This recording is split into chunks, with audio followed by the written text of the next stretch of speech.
আসসালামু আলাইকুম everyone, welcome to my channel. প্রতিদিনের ন্যায় আজকে আপনাদেরকে দেখাবো অটোক্যাডের টেক্সট কমান্ডের ব্যবহার। টেক্সট কমান্ড কিভাবে আমরা অটোক্যাডে প্রয়োগ করতে পারি সেটাই আজকের ভিডিওতে দেখতে পারবেন। তো শুরু করা যাক।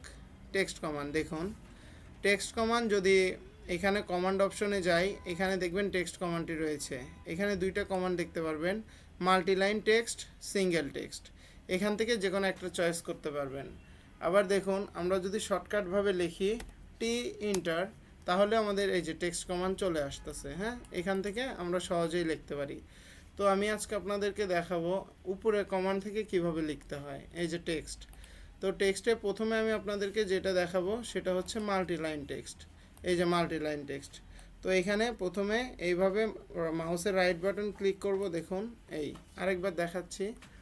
এই যে টেক্সট কমান্ডটা ক্লিক করলাম, দেন মাউসের রাইট বাটন ক্লিক করে ডান দিকে নিয়ে দেন আবার মাউসটা ছেড়ে দিব, দেন আবার মাউস ক্লিক, তারপরে এরকম একটা কমান্ড আসবে। তো এখানে আমি যে কোনো কিছু লিখতে পারি। দেখুন, এখানে আমি অটোক্যাড লিখেই বোঝাচ্ছি, অটোক্যাড। তো দেখুন, এই যে লেখাটা আমার এটা আসলো। হ্যাঁ, এটা এখন ইচ্ছা করলে আমি বিভিন্ন সাইজ বিভিন্ন রকম করতে পারি। দেখুন, এটা এখন যে সাইজ আছে আমি এটা ছোট করতে চাচ্ছি। তো ছোট করার সহজ উপায় হচ্ছে কিবোর্ডের shortcut CH enter, CH enter. হ্যাঁ, তো এখানে একটা অপশন আসবে, দেন এই যে অটোক্যাড লেখা এখানে মার্ক করব। মার্ক করার সাথে সাথে দেখুন এখানে অপশন একটু চেঞ্জ এসেছে। দেখুন আরেকবার দেখাই, এই যে এখন অপশনগুলো এরকম, প্লাস এই যে লেখাটা। তো লেখাটায় যখনই আমি মার্ক করব সাথে সাথে দেখুন এখানে অপশন চেঞ্জ হয়ে টেক্সটের অপশন আছে। এখানে দেখুন টেক্সট হাইট, তো টেক্সট হাইট আমার অনেক বেশি আছে, মানে অনেক বড় লেখা, এটাকে আমি ছোট করতে চাচ্ছি। তো টেক্সট সাইজ আমি এখন 4 ফিটে আছে, এটা ফিটের মাপে সব কিছু। তো 4 ফিটে আছে, আমি এটা কেটে 1 ফিট দিয়ে দিতে পারি। দেখুন 1 ফিটে কেমন দেখায়, এই যে 1 ফিট। 1 ফিটে লেখাটা দেখুন কতটুকু ছোট হয়ে গেল। আবার এই লেখাটাকে আমি দেখুন 2 ফিটে দিতে পারি, এই যে 2 ফিট। 2 ফিটে দিলে দেখুন লেখাটা আর একটু বড় হলো। তো এইভাবে আমরা লেখাটা চেঞ্জ করতে পারি। দেন এবার তো গেল হাই, মানে কম বেশি বড় করা ছোট করা এই বিষয়টা। এখন দেখুন এটার কালার চেঞ্জ, আমাদের ইচ্ছা করলে আমরা এটার কালার চেঞ্জ করতে পারি। যেমন এটা মার্ক করলাম, দেন এই দেখুন বাই লেয়ার আছে, বাই লেয়ারে হলুদ বা যে কোনো কালার আমরা দিতে পারি। এই যে হলুদ দিয়ে ইএসসি চাপ দিব, দেন এই যে হলুদ হয়ে গেল।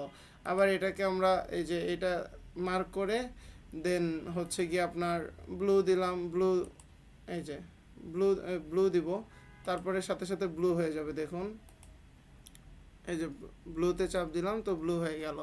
এটার সিস্টেম হচ্ছে প্রথমে মাউসটাকে লেখার উপরে নিয়ে রাইট বাটনে একটা ক্লিক করব, দেন মার্ক হয়ে যাবে। তারপরে এখানে যে কোনো অপশন থেকে যে কোনো একটা কালার সিলেক্ট করব, দেন রেড সিলেক্ট করলাম, রেড হয়ে গেল। হ্যাঁ, তো এটা গেল কালার প্লাস ছোট বড় করা। এখন দেখুন এই লেখাটার ফ্রন্ট স্টাইল চেঞ্জ করতে চাচ্ছি আমরা। তো ফ্রন্ট স্টাইল চেঞ্জ করার জন্য আমাদেরকে যেটা করতে হবে, এই লেখাটার উপরে ডাবল ক্লিক করতে হবে, মাউসের রাইট বাটনে ডাবল ক্লিক করতে হবে, একটা না।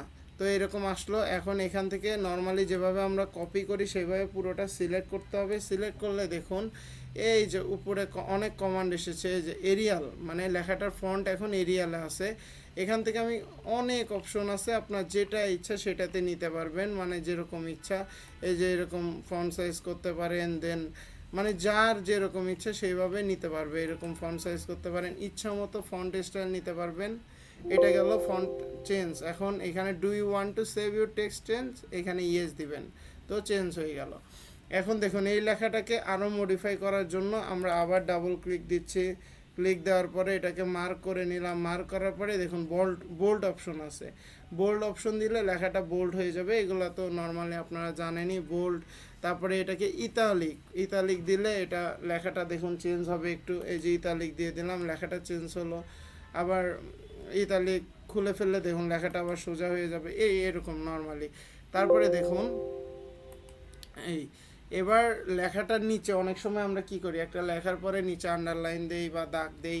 তো এই জিনিসটা কিভাবে করব, দেখুন আবারও টেক্সট নেই আমরা, এই যে টেক্সট। হ্যাঁ, টেক্সট নেওয়ার পরে এখানে এখন কিছু একটা লিখবো। হ্যাঁ, তো এই যে আন্ডারলাইনে চাপ দিলাম, দেন বোল্টেও চাপ দিতে পারি, দেন এখন লিখতে পারি।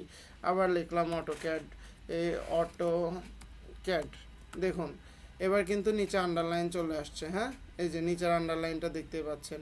তো এইরকম সিস্টেমটা এরকম, আপনি আন্ডারলাইনটা ইচ্ছা করলে অনেক রকম চেঞ্জ করতে পারবেন।